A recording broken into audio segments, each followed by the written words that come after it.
وَلَنَبْلُوَنَّكُمْ بِشَيْءٍ مِّنَ الْخَوْفِ وَالْجُوعِ وَنَقْصٍ مِّنَ الْأَمْوَالِ وَالْأَنفُسِ وَالثَّمَرَاتِ وَبَشِّرِ الصَّابِرِينَ۔ اگر آپ دوست قرآن کریم کو غور سے پڑھیں تو آپ کو پتہ چلے گا کہ ساری جو زندگی ہے وہ قربانی اور قربانیوں کی ایک مثال ہے۔ حضرت ابراہیم علیہ السلام، وہ کون سا امتحان تھا جو حضرت ابراہیم علیہ السلام سے نہ لیا گیا ہو؟ میرے قبلہ پیر و مرشد میرے بابا جان شیخ محمد محسن منور یوسفی آپ اکثر فرماتے ہیں کہ انسان کو 3 چیزوں سے بڑی محبت ہوتی ہے۔ پہلی، اس کو محبت اپنی جان سے بڑی ہوتی ہے۔ ہر انسان کو اپنی جان بڑی پیاری ہوتی ہے، ظاہر سی بات اللہ تعالیٰ نے اس کو ایک جان دی ہے، وہ اپنی جان سے زیادہ کسی کا خیال نہیں کرتا، اس کو اپنی جان کی بڑی فکر ہوتی ہے۔ ایک چیز تو یہ ہو گئی۔ اپنی جان سے بھی زیادہ اگر کسی انسان کو کسی چیز سے پیار ہے تو وہ پھر اس کی اولاد ہے۔ انسان کو اپنی اولاد سے بہت پیار ہوتا ہے، اور اولاد اس کو اپنی جان سے بھی بڑھ کے ہوتی ہے۔ اس کو اپنی جان کی وہ فکر نہیں ہوتی جو اس کو اپنی اولاد کی فکر ہوتی ہے۔ یا پھر تیسری، اگر کسی انسان کو کوئی چیز جو پسند ہوتی ہے وہ اس کی دولت ہوتی ہے، مال ہوتا ہے۔ مال بھی اس کے لیے بڑا قیمتی ہوتا ہے۔ جیسے کہ بندہ یہ چیز نے آپ دوستوں کے سامنے آیت پڑھی، وَلَنَبْلُوَنَّكُمْ بِشَيْءٍ مِّنَ الْخَوْفِ وَالْجُوعِ، اور ہم ضرور تمہیں کچھ ڈر اور بھوک سے، وَنَقْصٍ مِّنَ الْأَمْوَالِ وَالْأَنفُسِ وَالثَّمَرَاتِ، اور کچھ مالوں جان سے آزمایا جا رہا ہے، اور پھلوں کی کمی سے آزمائیں گے، وَبَشِّرِ الصَّابِرِينَ، اور بشارت ہے، خوشخبری ہے صبر کرنے والوں کے لیے۔ الذین اذا اصابتہم مصیبہ، وہ لوگ کہ جب ان پر کوئی مصیبت نازل ہوتی ہے، کوئی مصیبت آتی ہے، قالوا، تو کہہ دیا کرتے ہیں، انا للہ و انا الیہ راجعون، انا للہ و انا الیہ راجعون، ہم اللہ ہی کے ہیں اور ہم نے اسی کی طرف لوٹ کر جانا ہے۔ اولئک علیہم صلوات من ربہم ورحمہ، اور وہ لوگ ہیں جن پر اللہ نے رحمت کی، وَأُولَئِكَ هُمُ الْمُهْتَدُونَ، اور یہی لوگ ہیں جو ہدایت یافتہ ہیں۔ تو اللہ تعالیٰ تو قرآن پاک میں فرما رہا ہے کہ میں کبھی جان سے، کبھی بھوک سے، کبھی پھلوں کی کمی سے، کبھی مال سے میں تمہیں آزماؤں گا۔ آپ دیکھیں حضرت ابراہیم علیہ نبینا کی زندگی کو، تو آپ کو کون سی ایسی آزمائش ہے جس سے آپ کو نہیں آزمایا گیا؟ کہیں آپ کو مال سے آزمایا جا رہا ہے، قرآن بیان فرما رہے جب آپ نے مال سے آزما لیا گیا، کہیں آپ کو جان سے آزمایا جا رہا ہے۔ وہ نمرود کی جلائی ہوئی آگ، آپ کی جان کو آزمایا گیا، اور جب آپ اس میں سے بھی نکل گئے تو پھر اب آپ کو آپ کی اولاد سے آزمایا گیا، آپ کی اولاد سے آزمایا گیا۔ قرآن پاک فرماتا ہے، ربی حب لی من الصالحین، حضرت ابراہیم علیہ السلام آپ نے اللہ تعالیٰ سے عرض کی، اے میرے رب مجھے نیک اولاد عطا فرما، مجھے نیک اولاد عطا فرما۔ فبشرناہ بغلام حلیم، تو ہم نے اسے ایک بردبار لڑکی کی خوشخبری سنا دی، ہم نے ایک بیٹے کی، ہم نے اولاد کی خوشخبری سنا دی۔ اور آگے اللہ تعالیٰ کیا فرماتا ہے، فَلَمَّا بَلَغَ مَعَهُ السَّعْيَ، پھر جب وہ اس کے ساتھ کوشش کرنے کے قابل عمر کو پہنچ گیا۔ حضرت ابراہیم علیہ السلام نے آپ نے دعا کی کہ اے رب مجھے اولاد عطا فرما، تو اللہ تعالیٰ نے آپ کو اولاد عطا فرما دی۔ اور جب حضرت اسماعیل علیہ السلام آپ کی عمر 16 سال کی ہوئی تو حضرت ابراہیم علیہ السلام کو بارگاہ الہی سے حکم ہوا کہ ان کی قربانی دو، ان کی قربانی دو۔ تو پھر جب اس کے ساتھ کام کے قابل ہو گیا تو رات خواب میں حضرت ابراہیم علیہ السلام کو حکم ہو گیا۔ تو صبح ذوالحجہ کا دن تھا، تاریخ تھی، حضرت ابراہیم علیہ السلام نے اپنی زوجہ حضرت حاجرہ رضی اللہ تعالیٰ عنہا سے فرمایا کہ میرے بیٹے اسماعیل کو غسل کراؤ، حضرت اسماعیل کو غسل کراؤ اور نیا لباس پہنا دو، ان کو غسل بھی کراؤ، ان کو نیا لباس بھی پہناؤ، آنکھوں میں سرما لگاؤ اور زلفوں میں کنگھی کرو۔ بی بی ہاجرہ رضی اللہ تعالیٰ عنہا آپ پوچھنے لگیں حضرت ابراہیم علیہ السلام سے، آپ نے پوچھا ہے میرے آقا آج اس کی کیا ضرورت ہے؟ کیا ضرورت ہے؟ کیا آپ فرما رہے ہیں کہ اس کو غسل کراؤ، آنکھوں میں سرما لگاؤ، نئے کپڑے پہناؤ، کنگھی کرو؟ تو آپ فرمانے لگے کہ آج میں نے ایک دوست کی ملاقات کو جانا ہے، میں نے ایک دوست کی ملاقات کو جانا ہے، کیونکہ آپ کو خواب میں حکم ہوا تھا کہ قربانی دی جائے، تو آپ نے کہا میں نے ایک دوست سے ملاقات کے لیے جانا ہے، فوراً تیار کر دیں۔ تو حضرت اسماعیل علیہ السلام آپ جب تیار ہو گئے تو حضرت ابراہیم علیہ السلام آپ فرمانے لگے بیٹا، اے بیٹا ایسے کرو، چھری اور رسی بھی رکھ لو، چھری اور رسی بھی رکھ لو۔ تو حضرت اسماعیل علیہ السلام آپ فرمانے لگے اے ابا جان رسی اور چھری کی کیا ضرورت ہے؟ تو حضرت ابراہیم علیہ السلام آپ فرمانے لگے، آپ نے فرمایا بیٹا ہو سکتا ہے قربانی کی ضرورت پڑ جائے، ہو سکتا ہے قربانی کی ضرورت پڑ جائے، قربانی دینی پڑے۔ خیر آپ کے صاحبزادے نے، آپ کے فرزند حضرت اسماعیل علیہ السلام، آپ نے آپ کے حکم پر چھری بھی رکھ لی اور رسی بھی رکھ لی، اور اب آپ سفر کی طرف رواں دواں ہو گئے، اس وادی کی طرف جہاں آپ کی قربانی دی جانی تھی۔ اب آپ نکلے ہیں، آپ کے بیٹے حضرت اسماعیل علیہ السلام اور حضرت ابراہیم علیہ السلام، آپ کی اب گفتگو شروع ہوئی۔ حضرت اسماعیل علیہ السلام آپ سے پوچھنے لگے ابا جان ہم کہاں جا رہے ہیں؟ ہم کہاں جا رہے ہیں؟ ظاہر سی بات ہے ہر بیٹا اپنے والد سے پوچھتا ہے، 16 سال کی عمر ہے، آپ جوان ہیں، ابھی آپ کام کاج کے قابل ہوئے ہیں کہ اپنے والد گرامی کے ساتھ کام کریں، تو ظاہر سی بات ہے آپ پوچھیں گے کہ ہم کدھر جا رہے ہیں؟ آپ نے بتایا بھی نہیں کس خاص مقصد سے جا رہے ہیں۔ تو حضرت ابراہیم علیہ السلام آپ فرمانے کہ بیٹا ایک دوست کے ہاں جا رہے ہیں، ایک دوست کی طرف جا رہے ہیں، اس سے ملاقات ہے۔ حضرت اسماعیل علیہ السلام آپ فرمانے لگے ابا جان آپ کے دوست کا مکان کہاں ہے؟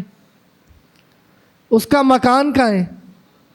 تو حضرت ابراہیم علیہ السلام فرمانے لگے، آپ نے فرمایا بیٹا وہ مکان سے پاک ہے، کیونکہ اس کا کوئی مکان نہیں ہے، وہ مکان سے پاک ہے۔ حضرت اسماعیل علیہ السلام نے آپ سے پوچھا، عرض کی ابا جان کیا وہ دوست ہمارے ساتھ کھانا بھی کھائے گا؟ کیا وہ دوست ہمارے ساتھ کھانا بھی کھائے گا؟ تو حضرت ابراہیم علیہ السلام آپ فرمانے لگے بیٹا وہ کھلاتا ہے لیکن خود نہیں کھاتا، وہ سب کو کھلاتا ہے، ساری دنیا کو وہی کھلاتا ہے، بے شک ایسے ہی وہ کھلاتا ہے لیکن خود نہیں کھاتا۔ خیر اسی گفتگو کے اندر ابھی وہ جا رہے ہیں، تو جہاں آپ کو حکم ہوا تھا کہ آپ نے قربانی دینی ہے اور آپ اللہ کی رضا کے لیے جا رہے ہیں، تو جہاں نیک لوگ ہوتے ہیں وہاں فوراً پھر شیطان حاضر ہو جاتے ہیں۔ شیطان ایک ضعیف العمر بوڑھے کی شکل میں حاضر ہو گیا۔ سب سے پہلے آپ کی حضرت اسماعیل علیہ السلام کی آپ کی والدہ کے پاس گیا اور آپ کی والدہ کے پاس جا کے کہنے لگا، ایک انسان بوڑھے کی شکل میں چلا گیا اور جا کر کہنے لگا بی بی ہاجرہ رضی اللہ تعالیٰ عنہا سے، فرمانے لگا کہ کیا آپ کو خبر ہے کہ ابراہیم علیہ السلام کہاں گئے ہیں؟ آپ کو خبر ہے کہ وہ اپنے بیٹے کے ساتھ کہاں گئے ہیں؟ تو آپ نے جواب دیا وہ اپنے ایک دوست کے ہاں گئے ہیں، اس سے ملنے گئے ہیں۔ شیطان کہنے لگا یہ سب غلط ہے، بلکہ وہ تو انہیں ذبح کرنے کے لیے لے کے جا رہے ہیں۔ کیوں؟ کیونکہ شیطان جانتا تھا کہ حضرت ابراہیم علیہ السلام حضرت اسماعیل علیہ السلام کو کیوں لے کر جا رہے ہیں، کیونکہ آپ کو خواب میں حکم ہوا تھا کہ قربانی دو، تو اس نے کہا یہ سب غلط ہے، وہ تو ان کو ذبح کرنے جا رہے ہیں۔ تو بی بی ہاجر رضی اللہ تعالیٰ عنہ آپ فرمانے لگیں، آپ نے فرمایا یہ کس طرح ہو سکتا ہے کہ ایک شفقت کرنے والا باپ اپنے ہاتھوں سے اپنی اولاد کی قربانی دے، اس کو ذبح کرے؟ یہ کیسے ممکن ہے؟ وہ تو بڑا مہربان ہوتا ہے، باپ کیسے اپنی اولاد کی قربانی دے سکتا ہے، ذبح کر سکتا ہے؟ تو وہ شیطان کہنے لگا انہیں یہ اللہ تعالیٰ کا حکم ہوا ہے، انہیں اللہ تعالیٰ کا حکم ہوا ہے۔ تو بی بی ہاجرہ رضی اللہ تعالیٰ عنہ آپ فرمائیں لگی، اب جب آپ نے سنی کہ یہ حکم الہی ہے، آپ نے فرمایا اگر یہ حکم الہی ہے تو اس کی رضا پر ہزاروں اسماعیل قربان۔ آپ نے فرمایا اگر حکم ہے اللہ تبارک و تعالیٰ کا تو پھر تو ہزاروں اسماعیل قربان ہیں، بے شک ہزاروں ہو جائیں، ایک نہیں دو نہیں ہزار ہو جائیں۔ جب اس نے یہ دیکھا کہ حضرت ہاجرہ رضی اللہ تعالیٰ عنہ سے کوئی جواب نہ مل سکا اسے، اب وہ پہنچا حضرت اسماعیل علیہ السلام کے پاس۔ حضرت اسماعیل علیہ السلام کچھ فاصلے پہ چل رہے تھے۔ اب حضرت اسماعیل علیہ السلام کے پاس جا کر عرض کرنے لگا، آپ سے عرض کرنے لگا کہ کیا تجھے معلوم ہے کہ تیرا باپ کہاں جا رہا ہے؟ تو حضرت اسماعیل علیہ السلام فرمانے لگے کہ وہ مجھے اپنے کسی دوست سے ملاقات کے لیے لے کے جا رہے ہیں، کیونکہ انہوں نے فرمایا تھا میں نے کسی دوست سے ملوانا ہے، تو کسی دوست سے ملاقات کے لیے مجھے وہاں لے کے جا رہے ہیں۔ تو وہ شیطان ابلیس کہنے لگا خدا کی قسم وہ تجھے قتل کرنے کے لیے لے کے جا رہے ہیں۔ اب حضرت اسماعیل علیہ السلام آپ نے فرمایا تو جھوٹ بولتا ہے، آپ نے فرمایا تو جھوٹ بولتا ہے، کوئی باپ کیسے اپنے بیٹے کا قتل کر سکتا ہے؟ تو شیطان آپ کو کہنے لگا کہ انہیں یہ گمان ہوا ہے کہ اللہ تعالیٰ نے ان کو یہ حکم دیا ہے، یعنی اللہ نے ان کو حکم دیا کہ آپ کو ذبح کر دیں، آپ کو قربان کر دیں۔ تو حضرت اسماعیل علیہ السلام آپ نے بھی وہی جواب دیا جو آپ کی والدہ نے دیا تھا۔ آپ نے فرمایا اگر یہ حکم الہی ہے تو سر تسلیم خم میں حاضر ہوں اس کے لیے۔ اب جب شیطان کو حضرت ہاجرہ رضی اللہ تعالیٰ عنہ آپ سے بھی مایوسی ہوئی، اس کو وہ جواب نہ مل سکا جو وہ چاہتا تھا، ورگلانا چاہتا تھا، گمراہ کرنے کی کوشش تھی۔ جب حضرت اسماعیل علیہ السلام کے پاس گیا وہاں بھی وہ جواب نہ ملا، اب اس کے پاس تیسرا اور آخری دروازہ رہ گیا، حضرت ابراہیم علیہ السلام۔ اب وہ حضرت ابراہیم علیہ السلام کے پاس پہنچا۔ حضرت ابراہیم علیہ السلام کے پاس جا کر کہنے لگا اے ابراہیم اس بچے کو کہاں لے کر جا رہے ہو؟ تو آپ فرمانے لگے اس کو ایک ضروری کام لے کر جا رہا ہوں، فلاں گھاٹی تک جا رہے ہیں، ایک ضروری کام ہے۔ کہنے لگا آپ اس فرزند کو ذبح کرنے کے لیے لے کے جا رہے ہیں اور آپ کا خیال ہے کہ آپ کو اس کا حکم اللہ تبارک و تعالیٰ نے دیا۔ شیطان کہنے لگا کیوں جانتا تھا، اس نے کہا آپ اس بچے کو ذبح کرنے جا رہے ہیں، آپ یہ جو فرمانے ہیں کہ ایک گھاٹی میں جا رہے ہیں کام سے، آپ در حقیقت اس بچے کو ذبح کرنے جا رہے ہیں اور آپ کا یہ گمان ہے، خیال ہے کہ آپ کو اللہ سے یہ حکم ہوا ہے، اللہ تعالیٰ نے آپ کو حکم دیا ہے۔ تو آگے شیطان آپ کو کہنے لگا کہ ابراہیم ان خوابوں پہ یقین نہیں رکھنا چاہیے، ایسے جو خواب ہوتے ہیں وہ جھوٹے ہوتے ہیں۔ اب جب شیطان نے آپ کو یہ کہا کہ یہ خواب جو ہوتے ہیں یہ جھوٹے ہوتے ہیں، کیونکہ آپ نے خواب دیکھا تھا، کیونکہ آپ نے اپنی زوجہ حضرت ہاجرہ رضی اللہ تعالیٰ عنہ سے فرمایا تھا کہ میں ایک دوست سے ملنے جا رہا ہوں، یقیناً آپ نے نہیں بتایا ہوگا کہ میں ذبح کرنے جا رہا ہوں، نہ آپ نے اپنے فرزند، اپنے لختے جگر، اپنے خون کو بتایا ہوگا، لیکن شیطان کو معلوم تھا۔ اب جب اس نے یہ کہا کہ خوابوں پہ یقین نہ رکھیں، خواب جھوٹے ہوتے ہیں، تو آپ کو یہ اندازہ ہو گیا کہ یہ در حقیقت شیطان ہے۔ آپ نے پہچان لیا یہ شیطان ہے، انسانی روح کے اندر یہ ابلیس ہے اور وہ آپ کو ورگلانے کی کوشش کر رہا ہے۔ اب آپ نے اس کو دھتکارنے کے لیے، اس کو پیچھے کرنے کے لیے آپ نے 7 کنکر اٹھا کر اس کو مارے۔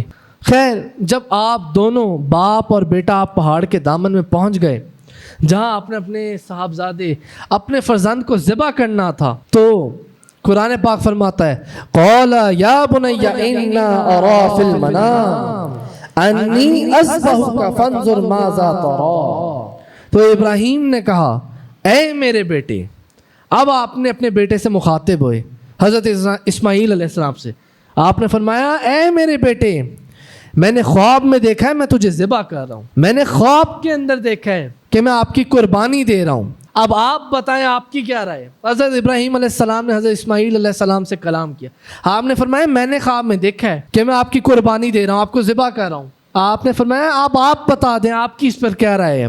تو قرآن پاک آگے فرماتا ہے قال یا ابت افعل ما تؤمر ستجدونی، بیٹے نے کہا اے میرے باپ، اے میرے ابا، آپ وہی کریں جس کا آپ کو حکم دیا جا رہا ہے، انشاءاللہ من الصابرین،